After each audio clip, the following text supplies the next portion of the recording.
In the year 1000, Leif Erikson, a son of Eric the Red, an early settler of Greenland, made a voyage to North America. He explored multiple areas along the coast and eventually returned to Greenland. After this initial voyage, multiple other expeditions from Greenland and Iceland visited the northeastern coast, building settlements, trading, and fighting with the local native people.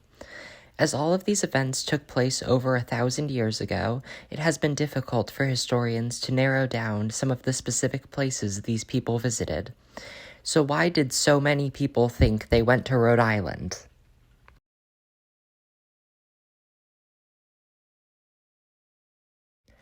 Greetings, history people. My name is CJ. Quick disclaimer at the start. I am by no means an expert on the Vikings, or anything else really. I'm just trying to do the best I can with the resources available to me. And spoilers, I do not think there is any reason to believe that the Vikings actually visited Rhode Island.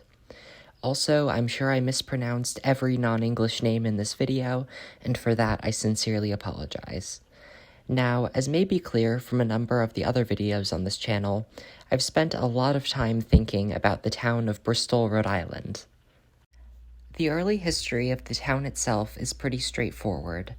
The area where the town now stands, called Mount Hope, was the home of the sachem Osamequin, or Massasoit. In the years immediately following the English colonization of Plymouth, multiple Englishmen visited the settlement at Mount Hope. After the deaths of Massasoit and his older son Wamsutta, also called Alexander, Metacomet, also known as Philip, became sachem of the Pokanoket people in the area around Mount Hope. As more English settlers arrived in the Plymouth colony, they gradually took up more and more of the land which had belonged to Metacomet's people. In 1675, a war broke out, which was known as King Philip's War. This war resulted in the death of Metacomet and many of his people, with the survivors being sold into slavery, largely in the Caribbean. The Pokanoket people had been forcibly removed from their land, and King Charles II assigned this land to the Plymouth colony. In 1680, the government of Plymouth sold Mount Hope to 4 wealthy Boston merchants. The next year, the new settlers in the area formed the town of Bristol, named for the English port city. So where do the Vikings come in? In 1880, Wilfred Harold Monroe of Bristol wrote this book, The History of Bristol, Rhode Island, The Story of the Mount Hope Lands. In this book, the first chapter focuses on the journey in the year 1007 of Thorfinn Karlsefni to North America. For the most part, this story seems unobjectionable, recounting the tale as it seems to be told elsewhere. The main thing of note in this telling is that the Northmen, as they are called in these stories, named a place they spent time Hop. It was then supposed that the native name for the area, Montop, originally came from this Viking word. This native name is where the English name Mount Hope originated. At the very end of Monroe's book is a description and illustration of a rock sitting on the shore of Bristol. In the picture, there is a depiction of what seems to be a boat with several mysterious characters engraved on the upper left corner of the rock. The same story is briefly referenced at the start of Monroe's 1917 book, Tales of an Old Seaport. As this rock is the only physical source of evidence of the supposed Viking visit to Bristol, I decided to visit it. Conveniently, there's a road in Bristol named Viking Drive at the place where the rock is supposed to be. There's also a road called Erickson Lane perpendicular to it. Inconveniently, it is in a wealthy neighborhood with no public route to the water and a number of no trespassing signs. I did find a public right-of-way down to the shore from another road and walked along the water's edge, but couldn't find the rock. So I went over to the local historical society, and they gave me a more precise location, and then I went looking again. I'm not sure if I found it or not. I'd been told that the inscription had been badly eroded, even as of the childhood of the current local historian. If it has been worn away so thoroughly since Monroe's book in 1880, I'm doubtful whether or not it would have survived the 873 years from when it was supposedly carved. I think this may point toward it being an early 19th century hoax, although I'm not a geology expert, so I could absolutely be wrong about this.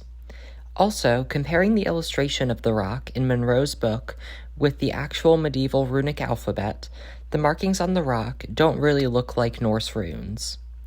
In his book, Mount Hope, A New England Chronicle, in 1959, George Howe, while generally praising Monroe's work as a historian, does cast some doubt on the likelihood of the Viking connection, suggesting the markings on the rock may have been made by the English boys of Bristol to fool professors. Howe does assert that the blurred inscription was there as far back as 1818. One of the major sources for Wilfred Monroe's book was the Annals of Bristol, a series of articles about the history of the town published in the Bristol Phoenix in 1845. The first of these articles begins with the voyage of Thorfinn Karlsefni. This article also mentions the rock, although it claims that the rock was unfortunately destroyed by a heedless hand. The Annals of Bristol cites as its source for a portion of the Viking-related section America Discovered in the 10th Century.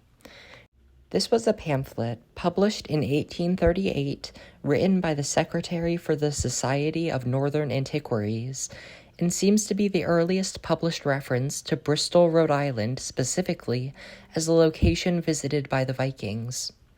One of the pieces of evidence used in this pamphlet is latitude, with the place described by the explorers experiencing longer days during the winter than Iceland or Greenland. The specific length of time given, from sunrise to sunset on the winter solstice, is 9 hours. While the length of daylight in Bristol on the solstice is close to 9 hours, there are other locations further north where it's closer, such as Kittery, Maine. Maybe the Vikings landed here. Also, perhaps suspiciously, the pamphlet makes no mention of the rock.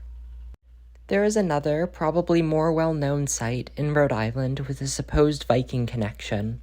This stone tower stands in Toro Park in Newport and has been a local icon for centuries. Many people in the past have believed, and some still do, that this tower was originally built by the Vikings. This story is easier to refute since the structure was simply not built by the Vikings. As discussed in this booklet, Windgrist Mills on Aquidneck Island, published by the Middletown Historical Society, the tower was originally built as a windmill for Benedict Arnold, the colonial governor of Rhode Island in the late 17th century.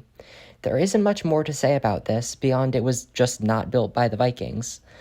The booklet provides an example of a surviving windmill in England, which looks very similar to the ruins in Newport.